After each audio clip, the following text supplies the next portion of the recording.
Good afternoon, everybody. Welcome back to Reaper Talk. As always, you are joined by Revelation Studios Gaming and... What's going on, everybody? This is your old friend, Dragon Samurai 14, good friend of the studio. How's everybody doing? Today we're going to discuss how WWE is releasing very good talent for no apparent reason during a COVID outbreak, nonetheless. Indeed. So the list, relatively... is very long. It started back... what month was it that they started this? If I'm correct, it was about either March or April. It was definitely before or after WrestleMania 36 happened, so probably somewhere around that timeline. Best to look it up. Just be on the safe side. But the thing is with all of that, Vince McMahon is what we call a tightwad. Indeed. Very, very... very, very cheap. And the first one I want to touch on, very much so, is Aleister Black. Of all competitors you want to put on a back burner like that, somebody who basically had a lot of good reputation, good reaction from the fans, everything above. As a matter of fact, also having him come back with the start of a new gimmick, meanwhile, and have him attack, if I'm correct, didn't he attack Big E or Kevin Owens during the Intercontinental title picture? It was Big E. Indeed. Okay, so you have Aleister Black attack Big E, and then a week later you let him off. You decide to let him off the hook and be like, "Yeah, you're fired. Go get some other job or something." Aleister Black is what I call a craftsman. I say that simply because of the fact when he was in that ring, very good at what he does, very good technical wrestler. I remember watching all of his promos. In one of his best promos was when he was going to fight Andrade Cien Almas for the NXT title. I mean, you got promos like that. Then, of course, you got promos like when he did himself versus Johnny Gargano. You think that this man could have been big for WWE, especially since we are getting more darker characters in WWE now more than ever, if you think about it. Yes, very much so.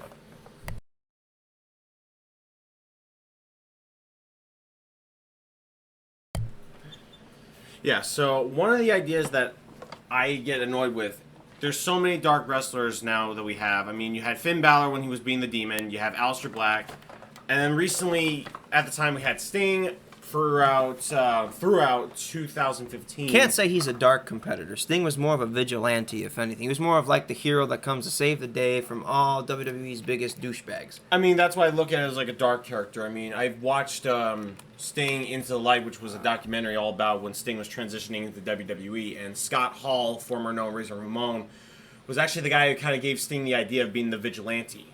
You know, it's actually in the documentary where he was talking about the Crow and, you know, saying like, he said in these exact words, I didn't say rip off Taker, but rip off Taker, like that style, like the Scary Man stuff, you know. The thing that we never really got to see with that, I'm going to touch on that with Sting.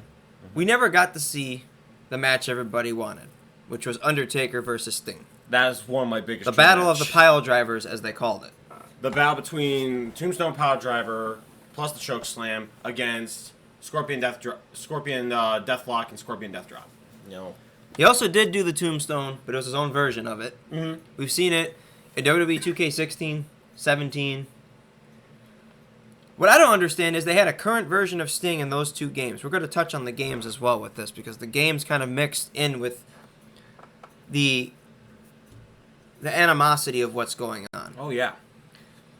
You know, Sting had a modern version of his character from 2016 going into 17. After 18, 19, and 20 came out, they stuck to the 99 version, and I'm not sure why. They usually are really good at keeping things current, but once 2K, as I mentioned in my previous video about WWE games and how they're not evolving, you can check out that video also in my videos tab. You go check out my channel. If you hit that like button, subscribe to the channel, you can see that video there for yourself. That 2K picked up the license and completely shit on the games. Yeah, you see, one thing I've noticed, okay, so you mentioned how Sting's modern look of what he looks like now was all the way till 17. Well, actually, he was on 18 and 19. It was by 20. He was no longer featured the modern version. It was the 99 version of him. And that's something that really kind of agitated me. Because at the time he was still working for the company, so I'm thinking, why the hell are you not letting the modern version be on your latest game? Which, by the way, I have my own feelings about 2K20. Like, I do like the story behind career mode. I don't like the new controls, though, and I don't like, obviously, the bugs and glitches that happen. I loved the DLC. I never got to play the DLC. The Bump in the Night. They had the... What do they call those? They're called the Superstar Originals. So they had alter versions of Aleister Black, Seth Rollins, Roman Reigns, Baron Corbin, all of that. Mm-hmm. But we're going to try and mix the game talk with the releases. Second one I want to touch on, and I'm going to drop a big WTF on it. What the fuck? Braun Strowman? I know! Your biggest attraction since Andre the Giant. And you release him a week later after he went through a triple threat title match between him, Bobby Lashley, and Drew McIntyre. Are you fucking kidding me? We don't have anything for you, so we're just gonna put in for your release. That's coming from the Vice President of Talent Relations, which I still believe is John Laurinaitis, I think. Unless it's this other guy, Adam something. I have no idea who. Because to be honest, he's the guy on SmackDown Live, that bald prick. Oh, that guy. I don't know how his. I actually forgot his name. I don't really remember his name. Because he's irrelevant. No one cares. Exactly. I mean, the last I heard of this guy, they were hinting that they were gonna have him fight against Roman Reigns or something, but that never fucking happened. Braun Strowman was what I saw to do big things from the moment he appeared in the Wyatt family in late 2007. No, it was 2015. It was 15 when he showed up. 2015 was around middle of 15, right after WrestleMania had ended.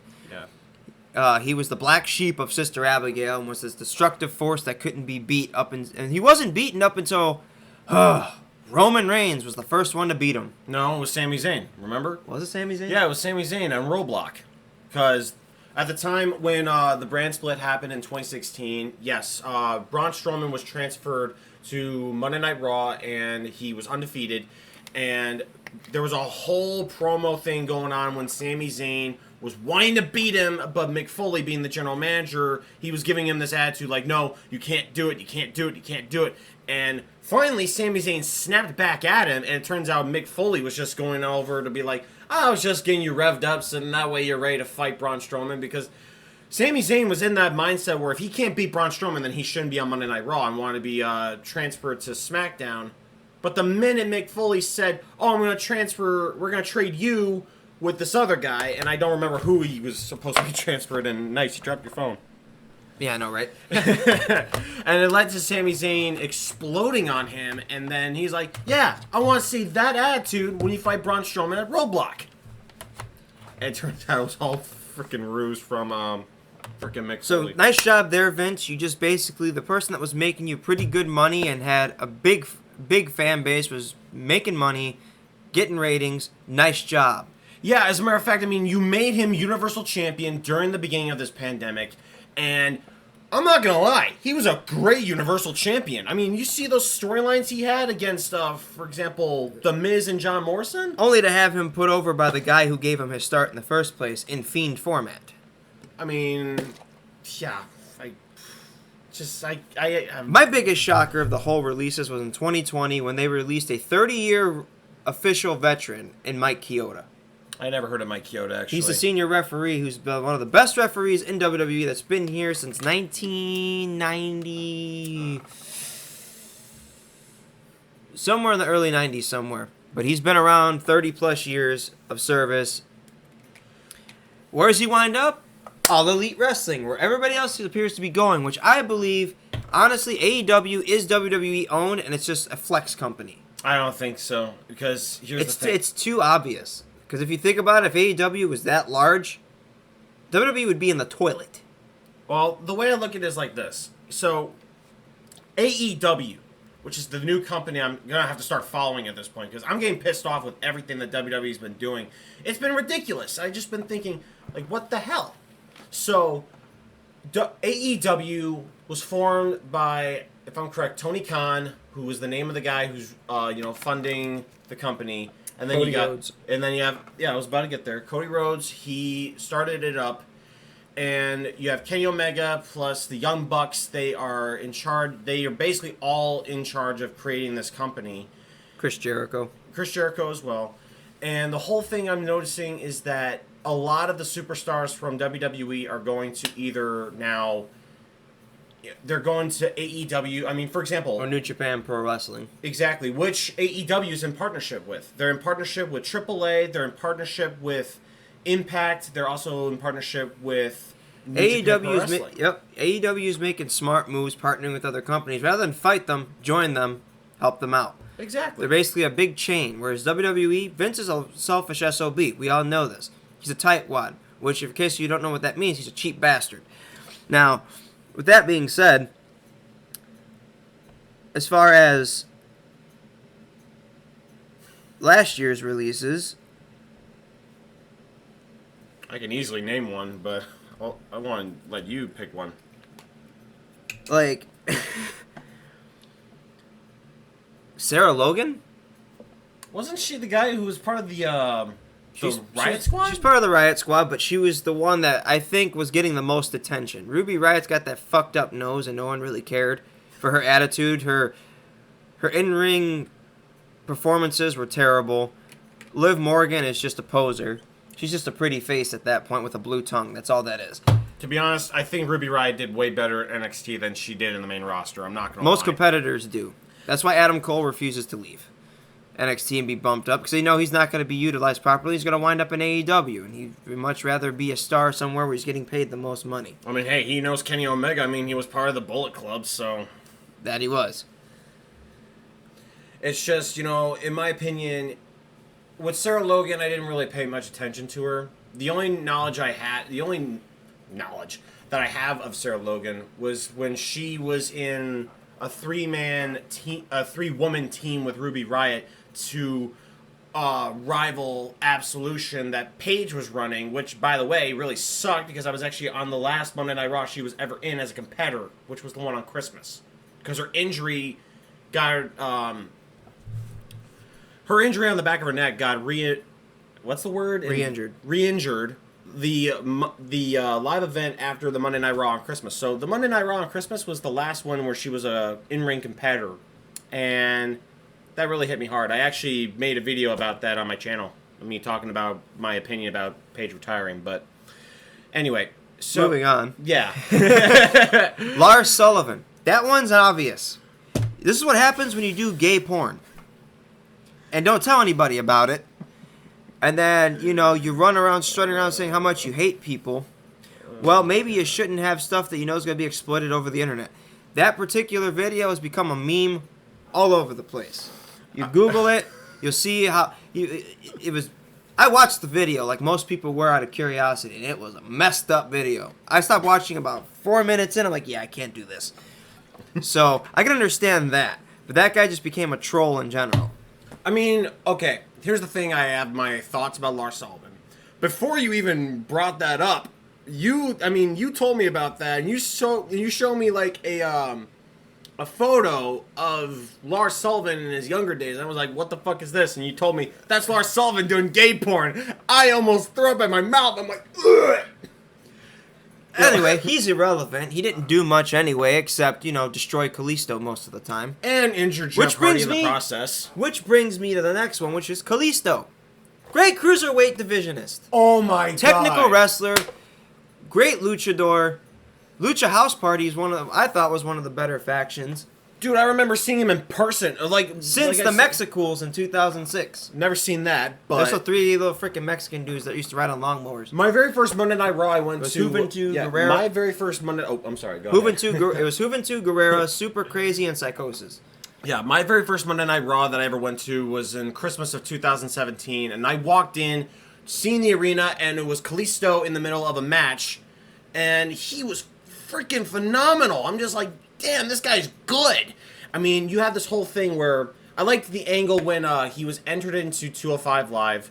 They had that badass version of Lucha going off, and I'm just like, damn, that's awesome. But then they have him go back to his Lucha Dragon theme. I was like, what? Why'd you replace it with the older one? I mean, the newer one was better. I don't know where WWE is getting their mind where, like, oh, let's just release all these guys because we don't really use them at all anymore. So I'm just thinking, then make a storyline for them. All this basically changed. I can tell you right now, WWE hasn't been the same, and the biggest mistake Vince has ever made. CM Punk. Indeed. The bread maker. The pipe bomb. The best in the world. Period. Using him the way he did, not giving him time off, having him perform with injuries, staph infections, all of that stuff. All of this changed after he left the company. The whole company went to crap. Bringing back talent after talent after talent, thinking like, oh, if we bring this person back, everything will be okay. We bring back this person, everything will be okay.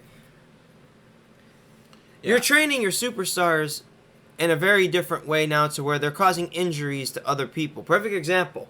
Obviously, mistakes happen in the ring. Obviously. Seth Rollins has done a move several times. He fucked up his knee. He fucked up his knee. But on top of that, injured Sting with a buckle bomb he's done for years on end without any error. And now look, Sting's back in wrestling, but after being said he could never wrestle again. Which still blows my mind, but it was pretty awesome. Blew my mind at last year's Royal Rumble when Edge came back from literally triple fusion neck surgery, which some of you who don't know, me having spine issues myself. It's like basically turning your neck at that point is like a sandwich. You got 3 discs that compress on top of each other, and you put plates, screws. You got to move your throat over and then put a plate in there to keep everything pretty much separated and to keep your spine from compressing and becoming a paraplegic. He was told he could never wrestle again. 2011 announced his retirement. 9 years later, after a 3rd surgery on his neck, manages to make the biggest comeback in WWE history. Yeah. Last person to do that was Daniel Bryan. Indeed. Daniel Bryan, I remember in high school, I had the WWE Network on my phone, which used to be a Go phone. But I remember I would get, notifications saying, oh, Daniel Bryan is announcing his retirement tonight on Monday Night Raw. And I was thinking, what? I was like, what do you mean he's retiring on Monday Night Raw? So, because I had gotten back into WWE in 2015, because the first 2 times I tried getting into WWE, I tried getting into it when I saw a promo when John Cena was in a rivalry with the Great Khali. The second time I attempted to get in there was when, I believe it was 2011, when John Cena was still champion and he was in a rivalry against R-Truth, where I saw R-Truth splash a fan with soda. So I saw that. So then Immediate suspension. Right. And then I got back into WWE full-time in 2015, and by the time WrestleMania 31 had already passed, and Daniel Bryan had to relinquish the Intercontinental title because of an injury. So I didn't really get to see him live, through a pay-per-view. CM Punk wasn't even released. He was fired. He wasn't even fired. On his own honeymoon. He walked out. Why? He was not being treated properly. He wasn't being treated with respect. Every time he did a favor for Vince, I owe you one. Where was his owe you one? I actually was about to mention that. Cause how many times are you going to say you're going to owe a man something but don't pay up? Yeah, I was actually going to mention something about that since you mentioned CM Punk. You see, from what I've heard I actually heard this from him in his documentaries that he released on YouTube. He would never return to WWE when he was trying to get into UFC. He explained that on his honeymoon with AJ Lee, he received a letter in the mail saying of his termination.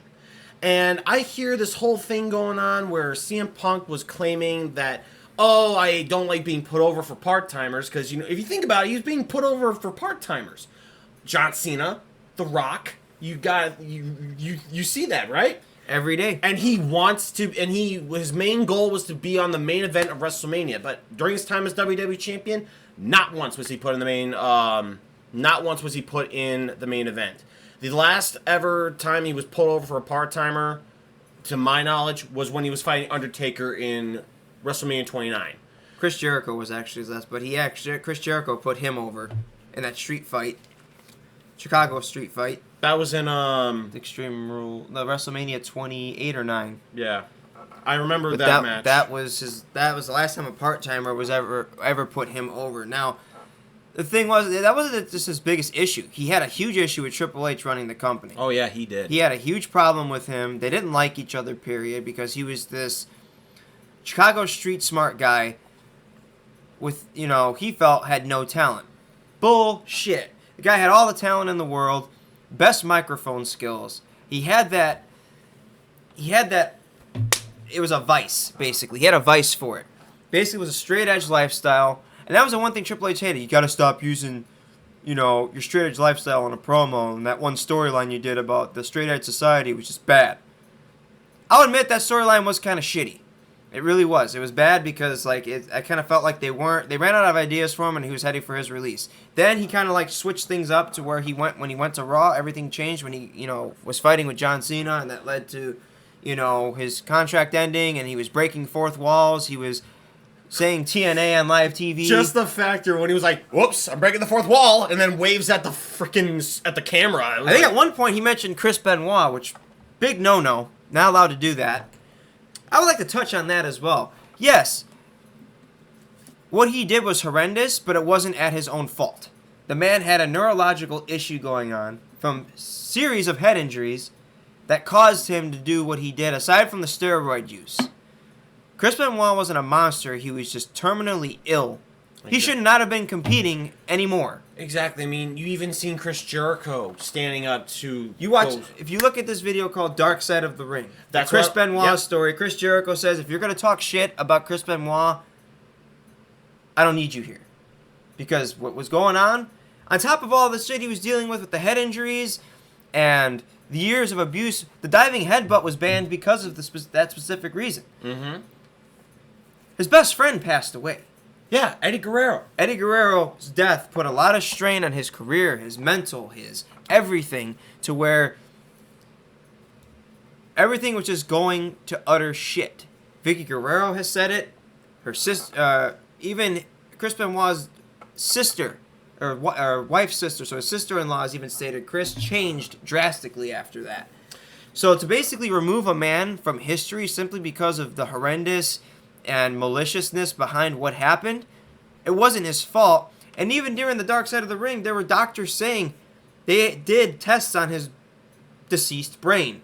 His brain was not of a normal person. His brain cells were all out of whack. There was so much scar tissue there. They were surprised he was even functioning. He had the brain of a dementia patient. And it all leads me back to this whole thing. When I was growing up, everyone was like, "Oh, wrestling sucks. It's all fake and choreographed." And I'm just like, Edge said that best at his retirement. The people say WWE doesn't hurt. It does. It does. I mean, Josh and I have even done backyard wrestling, and we have seen, you once gave me a scorpion death drop, and I suffered a I don't know if it was concussion, but basically, I had the back of my head really hard, and I felt very whoa. My wrestling days are over because I'm about inches away from being in a wheelchair, so. Yeah. The stuff that I've done, Mike over here can concur. Mm-hmm. I've done some crazy things. I launched my body like a damn rocket.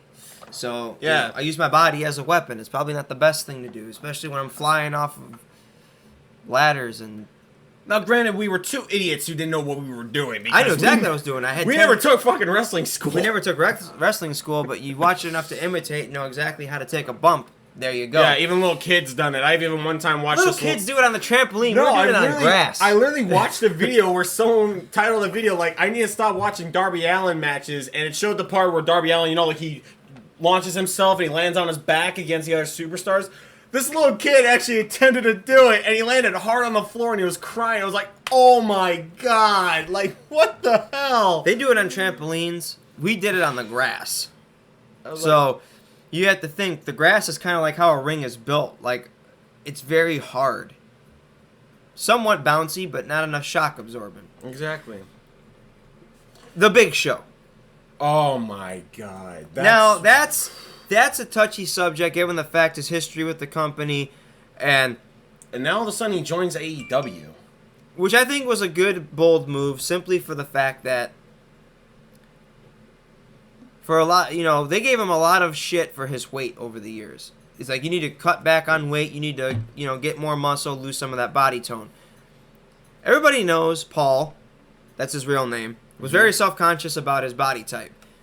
You know, he wasn't like Andre the Giant having that form of gigantism that was going to kill him, but he was a big dude. He had big hands, he had big legs, he had tiny head, all of that stuff. But he had that athletic ability to where he's doing spears, he's climbing the middle rope and doing splashes, he's doing things most guys that size can't do. You know, the Great Khali was doing like, you know, half wheel kicks, and he was a big dude. He could barely maneuver in the ring as it was. Mm-hmm. Much respect, you know. Great Khali is already a Hall of Famer, so it's a touchy thing with him, and I think he felt he made the best business decision with that, considering the fact he could do so much more. Yeah, he was an ambassador, granted, so was Mark Henry, but Big Show going to All Elite Wrestling and basically taking what he's learned and using it as a teaching tool for people going to All Elite Wrestling, more power to him. He's getting paid more to do it. As much as it pains me to say, this next one, the Iconics. They're annoying as shit. Wait, they're actually gone? I didn't even know they left, because that's how much I really didn't care about them. As annoying as they are, they were entertaining. They were funny. Out of character, yeah, because, I mean, I remember I watched them in Xavier Woods' YouTube channel, Up, Up, Down, Down, and the Iconics were actually part of this little bowling tournament that Xavier Woods, you know, that was something I really liked seeing with Up, Up, Down, Down. You're seeing, you know, like, some people, they don't like the wrestlers because they don't like how they're being their characters and stuff. I'm like, you're seeing them out of character. That shows that, yeah, they may be they may be being bad guys in the ring, but they're still regular human beings. Like, they're not really that evil. They're human, just like us. That's some people just don't see it. So, I mean, here, I never liked the Iconics. I didn't really like them. I mean, I remember, I can't remember which one was the one who usually dresses in blue. I think it was like Billy Kay. Was that her? Or no? No, I think it was Peyton Royce. Peyton, no, yeah, I think so. But one of them was dressed in blue, and she had like that chorus theme song in the background. I thought she could do some really good potential, you know, after I saw her in NXT. But then I see this whole angle with the Iconics and how they won the women's tag team titles. I just didn't really care. I mean, I feel bad that, yeah, they've been fired like that, but just like, I have no idea. I have no what else to say with the Iconics, to be honest. Gallows and Anderson. Okay, that I have a bunch to say. That I have a bunch to say. Are you freaking kidding me? You got Gallows and Anderson, two former members of the Bullet Club, who tag team with both AJ Styles and Finn Balor. Surprised they didn't do a whole Bullet Club angle with those guys. Can't really call it Bullet Club because WWE doesn't have the patent for it. I remember how Corey Graves accidentally said Bullet Club on live TV. Yeah, he got in trouble for that. Yeah, he got in pretty big trouble. Dumbass. I mean, the last time you had the whole thing with the OC. The OC, now, that was a pretty awesome gimmick they had going on. The OC was good. That was great. I really wanted to get me a t-shirt of that, but I didn't get it in time. Next thing you know, I find out after WrestleMania 36. By the way, Undertaker versus AJ Styles, great fucking match. I love that match.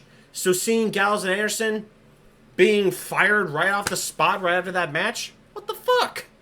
Now, granted, they're doing way better because they're in Impact now, and with AEW teaming up with Impact, you got Kenny Omega, who's now in with the company, who's now a triple champion, by the way, in case you haven't noticed that.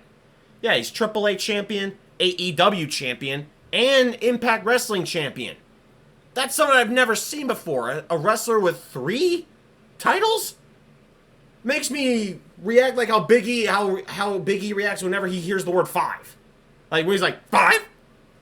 5? I don't know how to feel about that. Buddy Murphy. Now, that one pissed me off simply because of the fact you let the guy go because he refused to kiss Rey Mysterio's daughter on live TV. I mean, the man has his reasons. I mean, you look at it this way. Rey Mysterio's daughter has a boyfriend, and she's also younger than Buddy Murphy. How do you think he's 30 years old?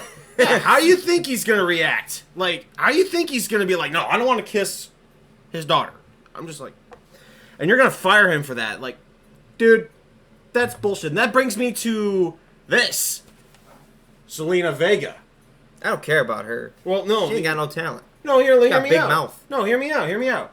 You see, my opinion about that, you fire someone for something they don't want to do or someone that they follow, and you're going to fire them for that?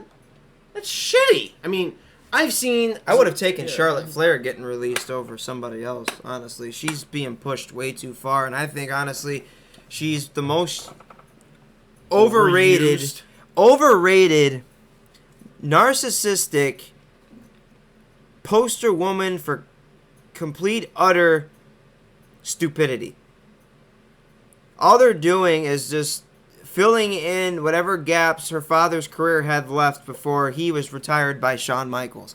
Now, granted, she's almost literally a 10-time women's champion. That's almost 6 titles away from tying her dad. If I had to take a guess, she was probably the one chosen to break her dad's record, which I think is stupid. It should be a male superstar, in my opinion. And the only person close enough to that are 2 people, Randy Orton and John Cena.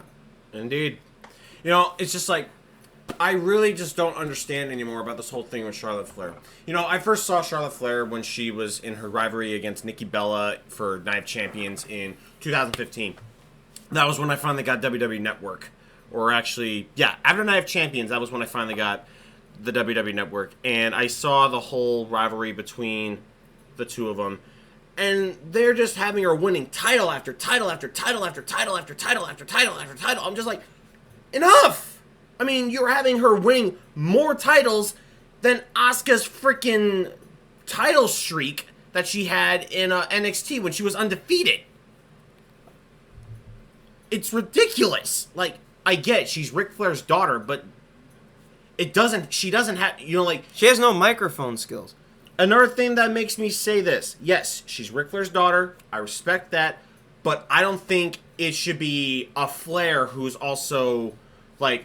16-time women's champion. Let it someone else be there. Because otherwise, you're just adding something to the Flair mythology, if you want to put it that way. Anthology. Mythology is something about myths, sir. This is how you that know means the Flairs are a myth. The Flairs are a myth. They never existed. May as well call her Megalodon. Oh my god, dude. Another guy... Here's another guy I want to bring up. Samoa Joe. Who is back? Who got rehired a day later because Triple H called his father-in-law dumbass. Because he was very good promo-wise, very good mic skills, very good in-ring competitor.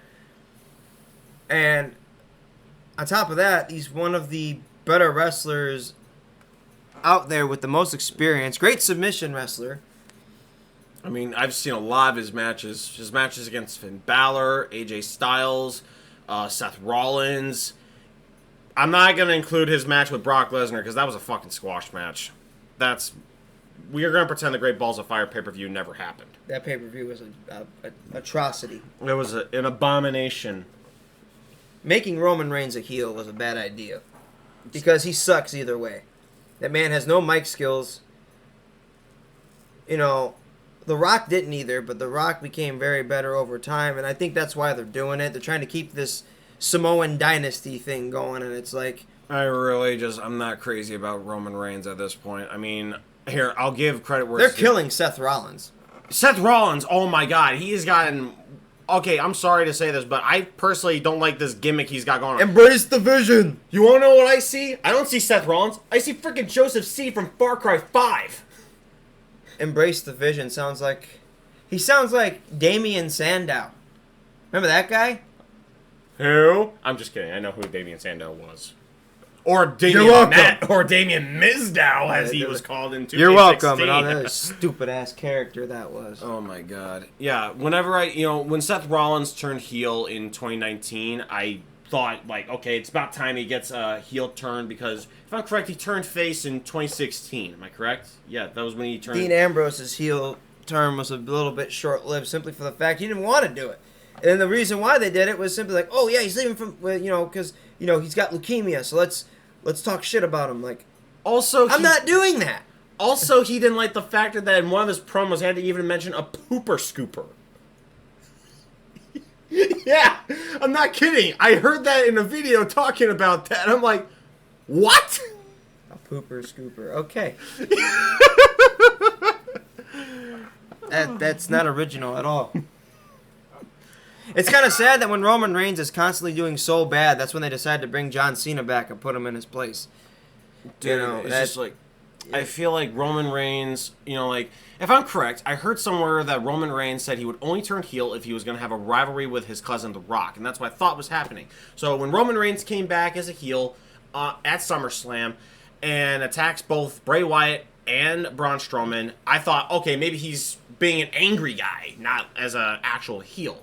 But then everyone's like, no, he's a heel. And I'm like, okay. And then I see the Monday Night Raw after, or was it SmackDown? One of the two. Yeah, it was SmackDown. And he's talking like a heel, and he's with Paul Heyman. I'm like, oh, shit.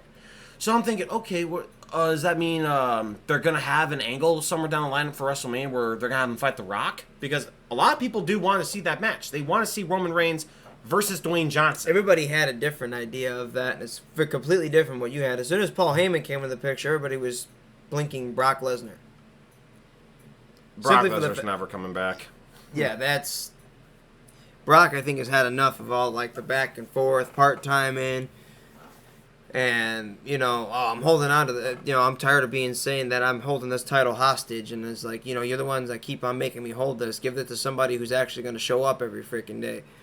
Which will wind up happening, but, you know, and then you give him a freaking briefcase that he turns into the Beast Box, like...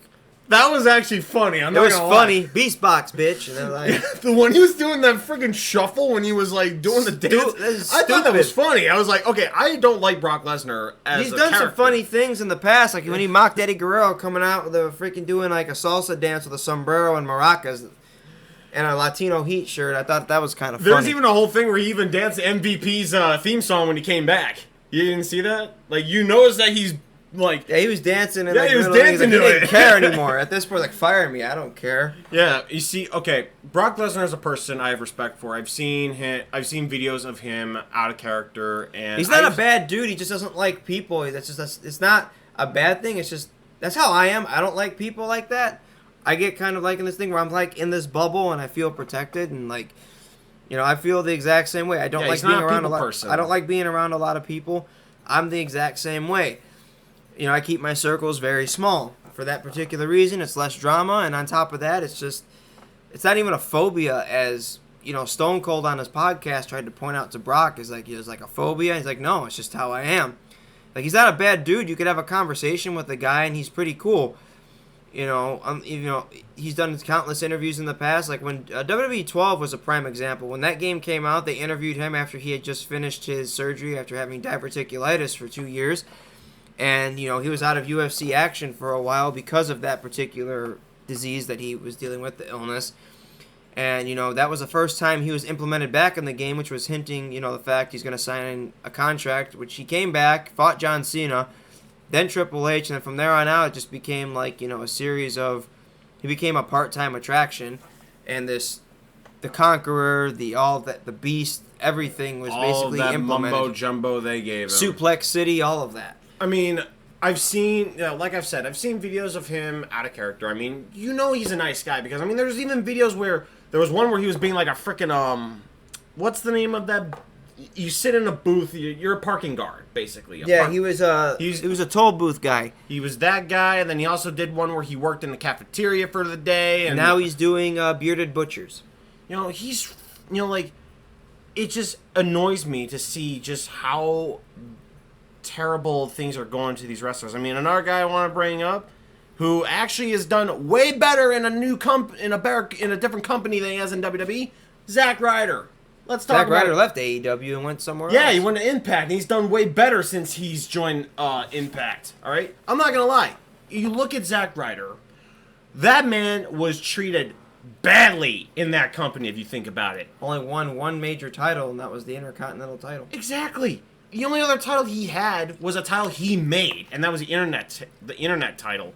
You look at Zack Ryder, you had him in all these storylines, then later down the line, oh, he's been injured for a while, and oh, he's not coming back, and then you have him come back in WrestleMania 32 as if he's going to have this big returning redemption story or something like that. You have him win the title, only for him to drop it to The Miz the following night, and then he never gets it back. And then I'm thinking, that's it, he's done. Then all of a sudden, you have him tag teaming with Mojo Rawley, and you're thinking, okay, we're going to get something good. Then Mojo Rawley turns on Zack Ryder, and you're thinking, okay, now we're going to get a big storyline between Mojo Rawley and Zack Ryder. Never fucking happened. Or maybe it did, and I'm just blind to see it. But then all of a sudden, Zack Ryder gets let go because he had not been showing up he had been in Raw for the longest time, but they never let him out for a match. Not even for some quick match for everyone to watch while they're building up the next storyline. So then he's let go, and then he joins AEW for a while. And I'm not gonna lie, him as Matt Cardona, way better than Zack Ryder. Especially, give him a new theme song, give him, he looks fucking ripped. Have you noticed that? Yeah, he took some time in the gym. Yeah, that man is doing this man is doing way better in Impact Wrestling, which is a company that is to the point where they're not even getting big stadiums anymore. You've noticed that. Impact is slowly dying, but now with AEW standing in, maybe more people might start going to Impact more often to see more of their shows. I mean, I don't really watch Impact as much because, I watch Rosemary. I'm going to stop you right there. Stop you right there when it comes to the superstars' potential and their shining coming through once they've made a big move. And I think there was the one person I think that made the biggest shine change after leaving such a toxic environment and a toxic company. Even though he had plenty of friends there and plenty, he literally touched a lot of people, and that was indeed Brody Lee for sure. When he left WWE and went to AEW, he wasn't even there no more than a month before he tragically passed away to that lung infection that he concurred with. It affected a lot of people in the long haul, and the next person that wasn't really released, he actually requested his release because of how much it affected him, Bray Wyatt. Yeah. I received word about Bray Wyatt's release from a friend of mine who I talk to occasionally about wrestling because he keeps me in the loop because I don't have TV or the WWE Network anymore, so I rarely watch anything wrestling related. Most of the time I try watching stuff at AEW, but he literally texted me yesterday just straight up saying Bray Wyatt was released. Now my first thought was, what the fuck?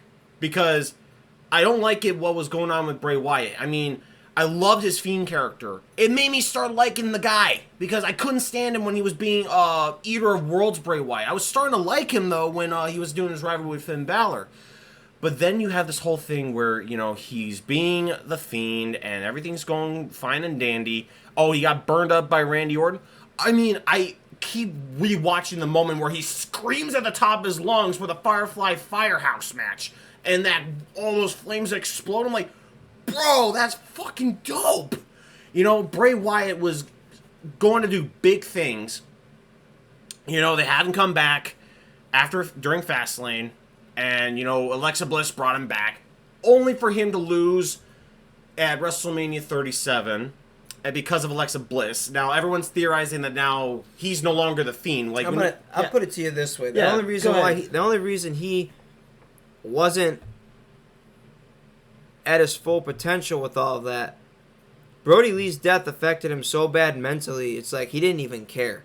He showed up, did what he did. He was for these momentary segments, these 15-minute matches.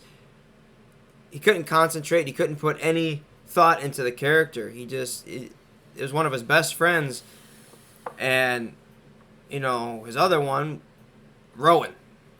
He was released as well. He was more than just a friend, man. He was like a fucking brother to him. Yep, to both of them. And it affected both of them very much so to where anybody who was very close to Brody at that point, their careers pretty much went down the toilet at that point. Exactly. It happens.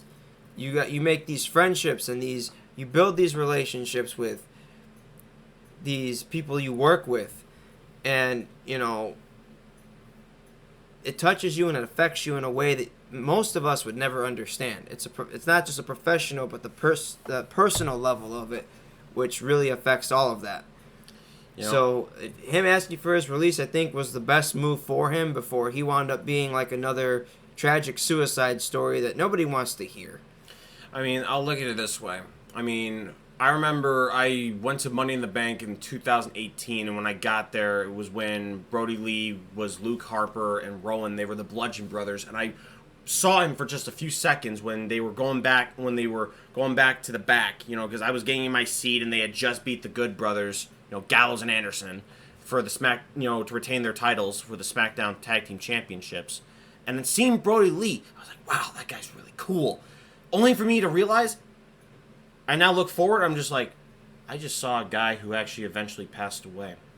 So, it affects me to where I'm like, I'm sad to hear that Brody Lee died, because I thought, like, once I heard him speaking, because during my time of watching him in the Wyatt family, there were moments I rarely saw him speak. So you see him cut these promos with Eric Rowan as the Bludgeon Brothers.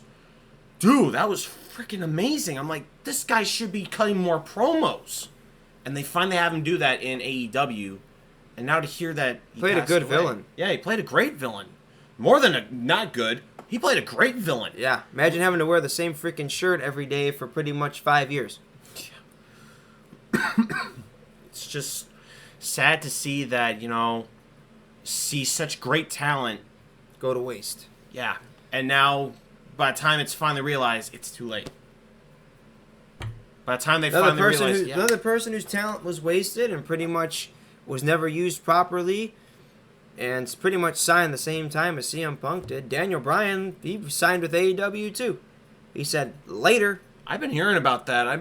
His last SmackDown Live match was against, I forgot who it was. Roman Reigns. It was against Roman Reigns, and if Daniel didn't win, he was off of SmackDown, but instead of going straight to Raw, he jumped ship. I guess, it's like it's always been stated. Enough. Everybody's had enough. I stopped watching WWE a year ago strictly for the exact fact. They're not coming up with anything good. Anything that I've seen that's good, I'll pay attention to it and I'll watch it and keep track of it. If it builds suspense, I'll watch the pay-per-view. If not, oh well. Yeah, I'll give credit to where it's due on their, like, for example, during, 2020's Money in the Bank, since they couldn't do a full stadium with live crowds because of COVID, they ended up doing a whole thing where, the match is going to take place in the WWE headquarters. I'm like, okay, that's pretty creative. Dumbest idea ever. That was kind of creative, though. You got to give credit for that. It was a creative idea, but it was still kind of dumb. All right? The Boneyard match between Undertaker and AJ Styles at WrestleMania 36. That was pretty creative. The Firefly Funhouse match between Bray Wyatt and John Cena. That was stupid. It was stupid, but at the same time, creative. It was. Who wants to travel back in time and see that shit? Yeah, I don't know why I brought that up, because I look back on it and I'm like, that wasn't a match. That was like a history lesson. That was a history lesson / shitty promo. And then it just ends with John Cena getting hit with a mandible claw. I watched this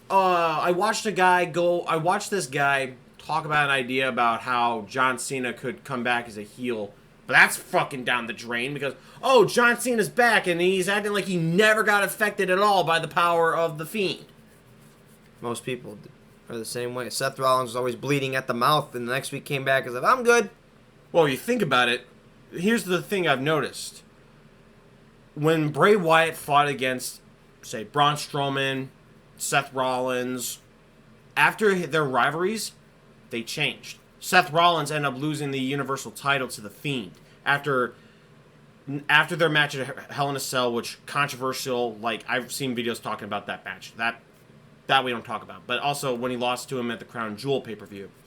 Seth Rollins, month later, turns heel. Like, you think it took its toll on him. He blamed the people for it. Yeah, exactly. And then you look at Braun Strowman. During his rivalry with The Fiend, he started being all mean. He even turned his back on Alexa Bliss, who was his tag team partner, the Mixed Tag Team Challenge. You notice that, and that's what I'm thinking, like, maybe after fighting The Fiend, it changes them. So that's what I was thinking. That was my idea of what I was thinking. So maybe John Cena could have came back all messed up and shit and thinks he's still the good guy. That's what I heard in this video I watched, and now it's not happening. It's one thing that's crossed my mind. I've been seeing it for the past 2 weeks.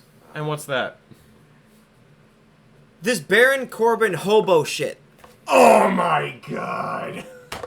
Broke Corbin with this broken theme song and walking out with a white undone dress shirt and a beard as if he hasn't shaved in like forever because he can't afford a razor and all that. He's just finally growing his hair back. What the hell are you idiots doing?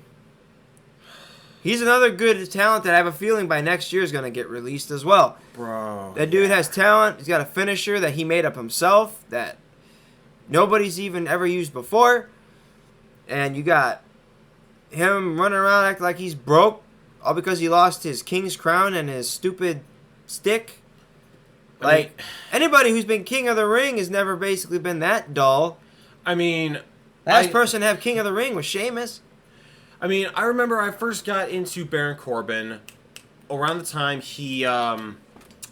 around the time his new theme song, End of Days came around. He started to grow on me. He really started to grow on me. Then all of a sudden, he's working for Stephanie McMahon, and, he shaved his fucking head. I remember seeing that Money in the Bank. I was like... He has a receding hairline, that's why he cut it. I was like, what the fuck? And they made him wear that stupid thing because Vince didn't like how his body looked. Yeah, I got really like, why you gotta be like that? I don't like how your tattoos. Yeah, I just got really irritated with the whole thing with Baron Corbin. I mean, Baron Corbin is a fantastic wrestler. I've seen him wrestle in person, and I'm thinking... This guy could be so much more, and then you have him be acting general. You have him be acting general manager. I mean, I even watched his when he did that battle royal that led to Kurt Angle revealing he was dressed up as a luchador. I was there when that happened, and just see Baron Corbin go so far down the line to now the point where he's like a homeless man. If this is how you're gonna try and make him go through his first face turn. You're really doing a shitty job of it. He's not even in a face turn. He insulted the people on SmackDown saying like he has an ego the size of California. He did that, and then Kevin Owens comes around. I mean, Kevin Owens, face turn. He called all the people tightwads. Yeah. I don't know how to feel about, like... $200,000 what he needs to get by. Dude, your net worth is $2 million. Everybody knows your storyline's a joke. Yeah, everyone fucking knows it's a joke, man. I mean... They could easily make something like that where, I mean, here, if you recall, a rivalry between said earlier Sheamus when he was in his rivalry with Alberto Del Rio. Remember when Sheamus stole Alberto Del Rio's car and drove it all over Antonio? He actually posted, and you saw these videos where he's like, "Hey, Bertie, I'm loving the car, fella, and I'm at the Alamo, check it out." Those videos that social media site he posted, that is actually a real site. How do I know this? Because I actually looked it up. I was curious. I was like, let me see if this is an actual site. And it was! And I found the actual videos. I was like, oh shit! Why couldn't they do something like that with Baron Corbin? Why? I like what they did with Randy Orton and Matt Riddle. That was pretty cool. I'm not gonna lie, I cringed at it. It was funny. It's funny, but it's good. I cringed at that. I mean, I love Matt Riddle. I think he's awesome. Bruh. Bro. I think Matt Riddle sounds like a total stoner wrestler. Bro. I remember watching this one video where him He should have been a part of the Hype Bros. Yeah. He fit right in. I remember I watched him with Pete Dunne when they were in NXT. Remember they stowed away on Triple H's private jet with the freaking tag team trophy? They had the scooters and shit. I was laughing so hard. I'm like, Pete Dunne, the guy who I freaking hated for the longest time until he went face. I'm like, okay, yeah, I'm starting to like his skill in the ring. I'm like, all right, I like that. So I was like, okay.